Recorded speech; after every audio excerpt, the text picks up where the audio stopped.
Assalamualaikum warahmatullahi wabarakatuh. Mau ngomong apa lagi? Udah. Bismillah, assalamualaikum warahmatullahi wabarakatuh. Adik-adikku yang soleh dan solehah, jumpa lagi bersama Kak Agung Tio di channel Agza Kids. Nah adik-adik, kali ini Kak Agung ingin membawakan sebuah tema yang Masya Allah sangat menarik dan sangat bisa kita praktekkan di kehidupan nyata, yaitu keutamaan berbakti kepada orang tua. Nah adik-adik, gak usah lama-lama, langsung aja kita simak apa yang akan Kak Agung sampaikan dan semoga bermanfaat. Coba Kak Agung mau tanya, apakah orang tua itu yang sudah kakek dan nenek? Bisa jadi. Apakah orang tua itu yang kalau berbicara Assalamualaikum? Apakah itu? Bisa jadi. Apakah orang tua itu yang kalau nafas sudah Senin Kamis?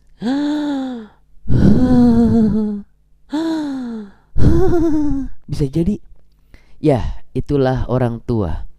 Orang tua yang akan kita bahas di sini adalah ayah bunda, mamah papa, ibu bapak, umi abi, mamih pipih, ya, pipih kanan, pipih kiri, oh gitu ya. Nah itu dia orang tua. Orang tua yang akan kita bahas adalah orang tua yang sesungguhnya. Orang tua yang melahirkan kita. Orang tua yang merawat kita. Orang tua yang mengajarkan kita tentang berbagai macam hal, sehingga kita bisa menuntut ilmu, sehingga kita bisa berbicara, sehingga kita bisa berjalan. Semua itu dikarenakan bantuan dari orang tua.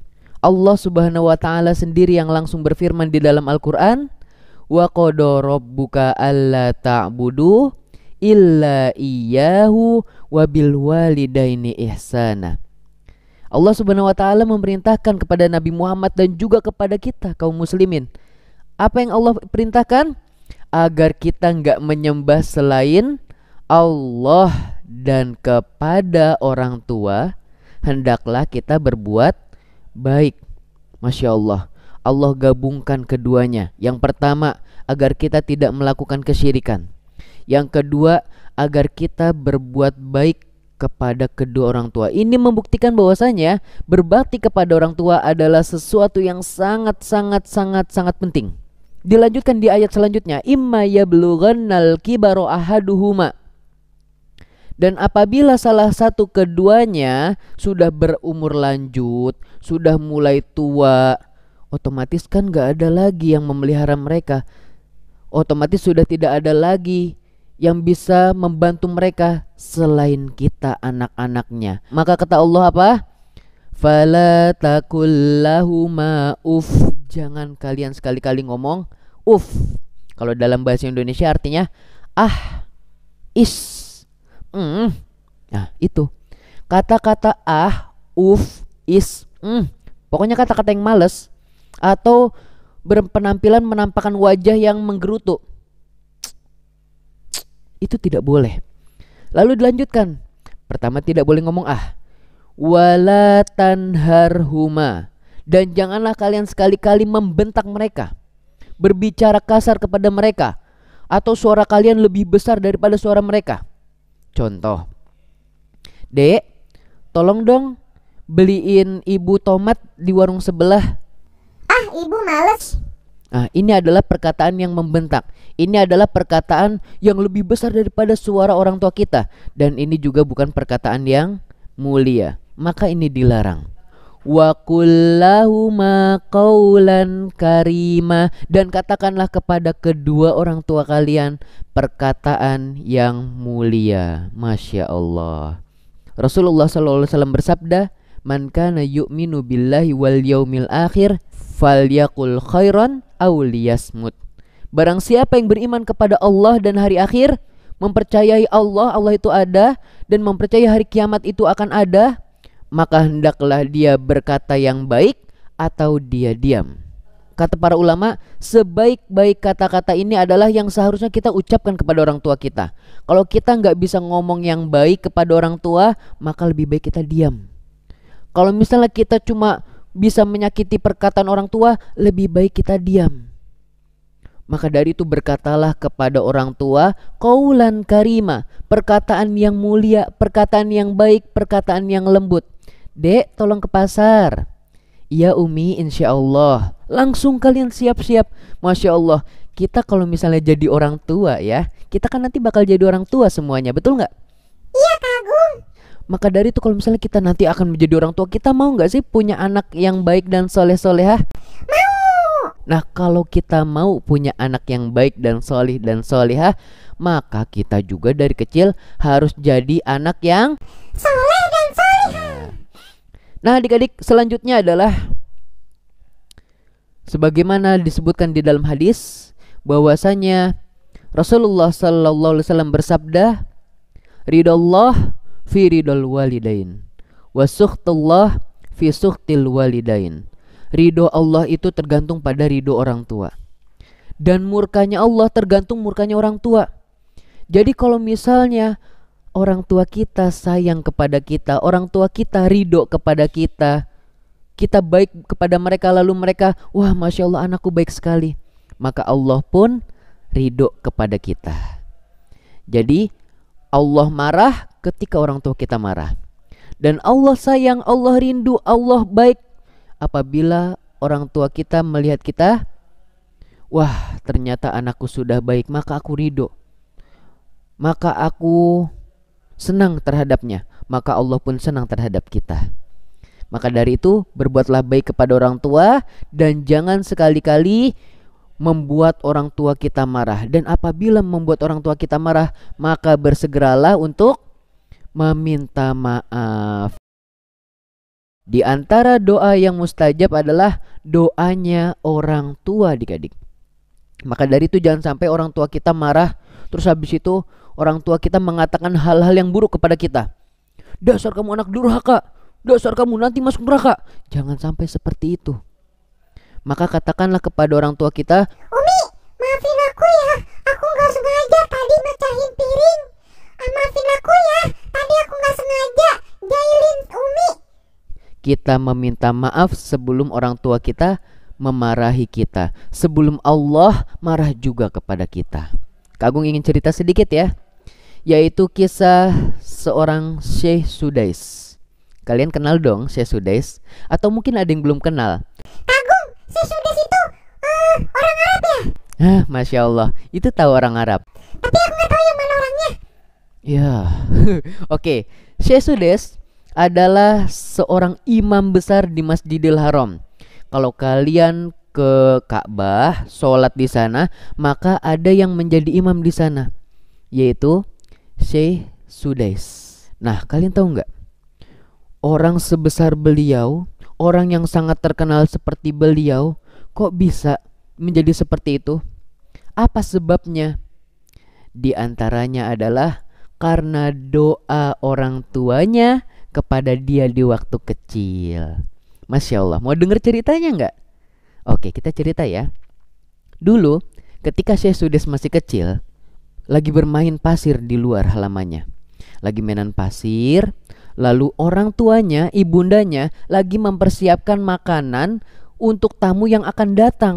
Saat itu juga akhirnya orang tuanya lagi masak makanan, sudah di meja, lalu orang tuanya menabur bumbu. Syekh Sudais yang lagi main di halaman ngeliatin uminya. Ih, Umi lagi nabur bumbu.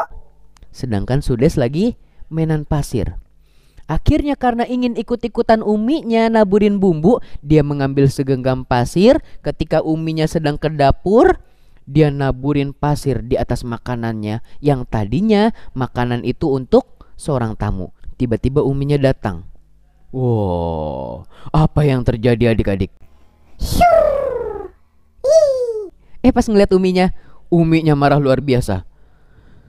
Sudais, sana kamu main ke Masjidil Haram. Semoga kelak engkau akan menjadi seorang imam Masjidil Haram. Dimarahin, tetapi lihat apa yang keluar dari perkataan uminya. sana main ke Masjidil Haram. Semoga kelak engkau menjadi imam Masjidil Haram. Akhirnya karena dia sering main ke Masjidil Haram, dia sering belajar di sana, dia sering menuntut ilmu, menghafal Al-Quran.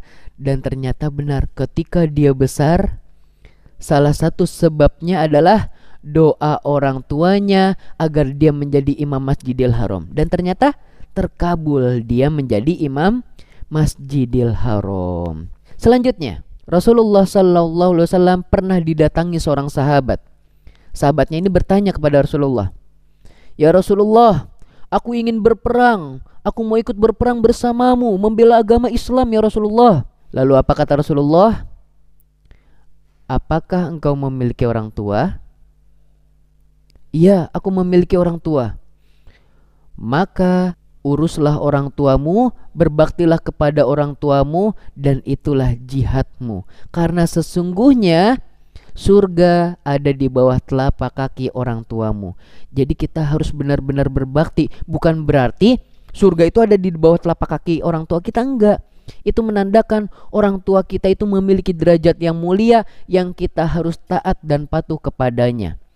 Lebih baik daripada jihad fi sabilillah. Jadi lebih utama berbakti kepada orang tua dibanding jihad fisabilillah, berperang di jalan Allah. Nah, jadi adik-adik, kita harus senantiasa berbakti kepada orang tua. Nah, ada kisah lagi nih adik-adik nih. Kisah ini dari seorang tabi'in bernama Haywah bin Shuraih. Haywah adalah seorang da'i, adalah seorang ulama yang mana waktu itu lagi berceramah di hadapan para jamaahnya. Tiba-tiba ibunya datang. Ketika ibunya datang, ibunya langsung berteriak kepada Haywah, "Haywah, tuh anak ayam belum dikasih makan, cepat kasih makan dulu." Padahal ketika itu Haywah sedang berbicara kepada para jamaahnya. Haywah sedang memberikan pelajaran kepada orang-orang di sekitarnya. Tetapi ibunya malah berteriak suruh ngasih makan anak ayam. Apa yang dilakukan Haywah? Kalau kita malu ya, "Ih, ibu ngapain sih teriak-teriak? Aku kan lagi ngajar." Tapi lihat apa yang beliau lakukan. Beliau diam, lalu beliau berdiri dan langsung memberikan makanan kepada ayam-ayamnya. Masya Allah, ini adalah salah satu bentuk akhlak mulia yang ditampilkan, yang dicontohkan oleh seorang tabi'in, ya. Seharusnya begitu. Jadi jangan sampai kita malah, "Ibu nggak ngelihat apa aku lagi ngajar, nggak ngelihat apa aku lagi dakwah, nggak ngelihat apa aku begini-begini." Karena berbakti kepada orang tua itu lebih utama dan lebih baik. Kalau mengajar kan bisa ditunda dulu sebentar ya. Aku mau berbakti dulu kepada orang tua, baru nanti kesini lagi. Masih bisa ditunda. Tetapi kalau kita menyakiti hati orang tua kita, maka akan ada dosa yang menanti kita. Maka dari itu, jangan sekali-kali membuat hati orang tua kita terluka atau tersakiti. Nah adik-adik, selanjutnya Rasulullah SAW juga pernah bersabda, "Anta wa maluka li abika." Engkau dan hartamu adalah milik orang tuamu. Jadi nanti kalau misalnya kita sudah besar, kita sudah bisa nyari uang sendiri, yuk sekali-kali kita traktir Umi dan Abi. Umi, aku punya uang nih. Aku habis pulang kerja. Yuk kita nyari makanan. Aku traktir deh. Masya Allah. Ini adalah sosok salah satu cara kita berbakti kepada orang tua. Masya Allah, Kak Agung itu kalau misalnya jadi orang tua ya, pasti seneng banget. Wah, anakku udah pinter nyari duit, anakku mau neraktir aku. Kenapa? Masya Allah, karena sesungguhnya harta yang kita miliki itu bukan punya kita, tetapi harta yang kita miliki adalah milik orang tua kita. Jadi kalau ada Umi atau Abi lagi butuh uang, kita kasih. Ya, kalau Abi dan Umi lagi butuh sesuatu, maka kita berikan. Sebagaimana Usamah bin Zaid, suatu ketika ibundanya mengatakan, "Aku lagi ingin jantung pohon kurma." Padahal ketika itu harga pohon kurma lagi mahal-mahalnya. Lagi mahal banget. Akhirnya Usamah bin Zaid berusaha mencari uang di lokernya, di tempat penyimpanannya, dicari uang, dikumpulkan. Lalu dia beli pohon kurma yang waktu itu harganya lagi mahal banget. Orang-orang sampai mengatakan, "Ih, hei Usamah, engkau beli pohon kurma itu lagi mahal banget loh.